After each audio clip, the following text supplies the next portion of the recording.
Berjumpa kembali di channel Fortinice. Dukunglah channel ini dengan cara like, komen, subscribe. Tuhan Yesus memberkati saudara-saudara.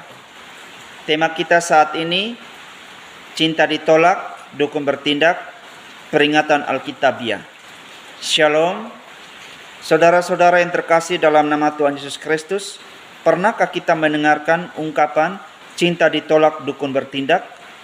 Ungkapan ini yang seringkali diungkapkan dengan nada gurauan, sebenarnya menyiratkan sebuah kenyataan yang gelap dan berbahaya dalam masyarakat kita. Ini adalah gambaran tentang keputusasaan yang mendorong seseorang mencari jalan pintas, bahkan jalan yang bertentangan dengan kehendak Tuhan. Hari ini, mari kita buka hati kita lebar-lebar dan biarkan firman Tuhan menegur serta membimbing kita. Alkitab dengan tegas mengatakan dan juga mengingatkan kita tentang bahaya mencari pertolongan di luar Tuhan, apalagi kepada praktik-praktik okultisme seperti perdukunan. Sejak zaman dahulu kala, Tuhan telah memperingatkan umatnya agar menjauhi segala bentuk sihir, tenung, jampi-jampi, dan perbuatan dukun. Dalam Ulangan pasal 18 ayat 10-12, firman Tuhan menjelaskan demikian. Di antaramu janganlah didapati seorang pun yang menjadi korban api atau yang menjadi petenung, seorang peramal, seorang penelaah, seorang penyihir, seorang pemantrai, ataupun seorang yang bertanya kepada arwah atau kepada arwah orang mati.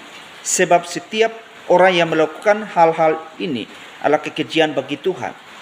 Dan oleh karena kekejian inilah Tuhan Allahmu menghalau bangsa-bangsa itu dari hadapanmu.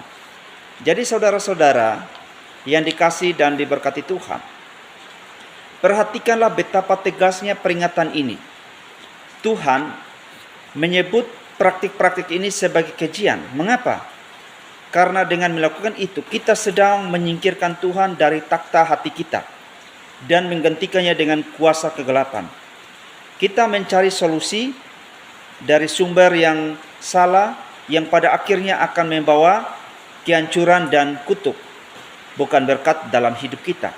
Saudara-saudara, tidak ada seorang pun yang suka penolakan, apalagi penolakan dalam hal cinta. Bisa jadi itu sangat menyakitkan, bahkan meremukan hati. Dalam keputusasaan seperti itu, iblis seringkali datang menawarkan solusi palsu. Ia membisikkan gagasan untuk balas dendam, untuk memaksakan kehendak, atau untuk mendapatkan kembali apa yang hilang, bahkan cara-cara yang gelap.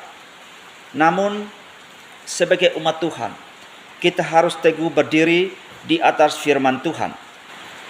Ketika cinta ditolak, bukan dukun yang bertindak, tapi iman kita yang harus bertindak. Tuhan tidak pernah meninggalkan kita dalam keputusasaan. Ingatlah 1 Petrus pasal 5 ayat 7. Dikatakan, serahkanlah segala kekhawatiranmu kepadanya, sebab ia yang memelihara kamu. Serahkanlah sakit hatimu, serahkanlah keputusasaan kepada Tuhan. Ingatlah Yeremia 29 ayat 11 dikatakan, sebab aku ini mengetahui rancangan-rancangan apa yang ada padaku mengenai kamu. Demikianlah firman Tuhan, yaitu rancangan damai sejahtera dan bukan rancangan kecelakaan, untuk memberikan kepadamu hari depan yang penuh harapan. Tuhan punya rencana yang lebih baik bagi kita. Jadi saudara-saudara, jangan pernah izinkan keputusasaan bahkan dalam urusan cinta, sekalipun mendorong kita untuk mencari pertolongan kepada dukun atau praktik okultisme.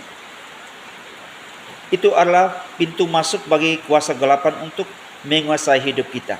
Sebaliknya, mari kita memilih Tuhan. Jika hati saudara sedang terluka karena penolakan, datanglah kepada Yesus. Dialah tabib yang agung yang sanggup menyembuhkan setiap luka hati. Jika saudara tergoda untuk mencari jalan pintas yang salah, bertobatlah, minta ampun kepada Tuhan, dan berbaliklah sepenuhnya kepadanya. Percayalah bahwa Tuhan adalah Allah yang adil dan penuh kasih. Ia akan membimbing saudara kepada pasangan yang tepat pada waktu yang tepat, jika itu memang kehendaknya. Saudara-saudara, ingatlah, Tuhan kita adalah Tuhan yang cemburu. Ia tidak ingin kita mencari pertolongan di tempat lain. Ketika kita menghadapi penolakan, kesedihan, atau tantangan hidup lainnya, mari kita berlari kepada Tuhan, bukan kepada dukun. Biarlah hidup kita menjadi kesaksian bahwa ketika cinta ditolak, Tuhanlah yang bertindak. Amin.